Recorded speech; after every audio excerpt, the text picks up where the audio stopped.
Hello, আগের লেকচারে আমরা রাইজিং ইটস কমান্ডের ব্যবহার দেখলাম। এবার আমরা দেখব ফলিং ইটস বা ফলিং পালস বা ডাউন ইটস, যেটাই বলা হোক। তো আমাদের এই আগের কমান্ডটি আমরা ডিলিট করে দিই। ইন্টার এখানে ক্লিক করে জাস্ট ডিলিট ক্লিক করলে ডিলিট হয়ে যাবে। এখানে আমরা ফলিং পালসের কমান্ডটি ইউজ করব। তো এখানে এই যে আমরা দেখতে পাচ্ছি এটি হচ্ছে ফলিং ইটস। ক্লিক করে আমরা x1 দিই, ইন্টার কনভার্ট। রাইজিং ইটসে আমরা দেখছি যে আমরা ইনপুটটি x1 ইউজ করেছিলাম। x1 ইনপুটটি বা x1 পোর্টটি পিএলসি যখন অ্যাক্টিভ হয় তখন জাস্ট একটা পালস আমরা আউটপুটে যায়। তো ফলিং পালসের ক্ষেত্রে উল্টো, যখন x1 পোর্টটি পিএলসির বা x1 অ্যাড্রেসটি অ্যাক্টিভ হবে তখন পালস যাবে না। x1 যখন অ্যাক্টিভ হয়ে যখন আবার ইনঅ্যাক্টিভ হবে তখন একটা পালস যাবে। মানে অ্যাক্টিভ হওয়ার পর যখন ইনঅ্যাক্টিভ হবে তখন পালস যাবে, অ্যাক্টিভ হওয়ার সময় যাবে না। তো সেটাই আমরা এখন দেখব।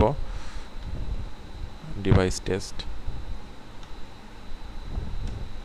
এখানে আমরা x1 দিই, x1 ফোর্স অন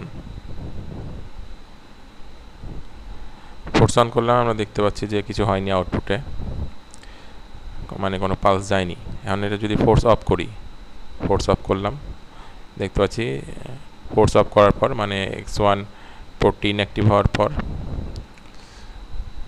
অ্যাক্টিভ হয়ে ইনঅ্যাক্টিভ যখন হলো তখন আমাদের একটি পালস আউটপুটে গেল এবং সেটি আমাদের এই ব্রাঞ্চের মাধ্যমে বা ল্যাচিং সার্কিটের মাধ্যমে হোল্ড হয়ে গেছে, দেখতে পাচ্ছি।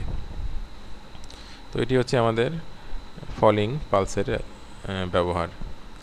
তো রাইজিং ইটস বা ফলিং ইটস এই কমান্ডগুলো খুব ইউজফুল কমান্ড। বিভিন্ন ধরনের প্রোগ্রামিংয়ের জন্য আমাদের বিভিন্ন অ্যাপ্লিকেশনের ক্ষেত্রে ইউজ করা হয়। সাধারণত বিভিন্ন সেন্সরের ক্ষেত্রে আউটপুট হিসেবে আমাদের এগুলো ইউজ করা হয়। সেন্সর যখন অন হয়, কোনো একটা সেন্সর অন হলো, আমাদের অ্যাপ্লিকেশনটি এমন হতে পারে যে সেন্সর অন হলেই জাস্ট আমাদের মোটর বা একটা কোনো পাম্প বা মেশিন স্টার্ট হওয়া লাগবে। তো সেন্সর যখন অন হয় সাথে সাথে একটা পালস আউটপুটকে কোনো মোটর বা পাম্পকে আমাদের অ্যাক্টিভ করে বা রান করে।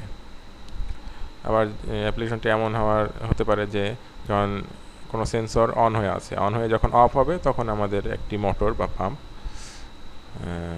রান হবে। তো তখন আমরা ফলিং পালস ইউজ করব।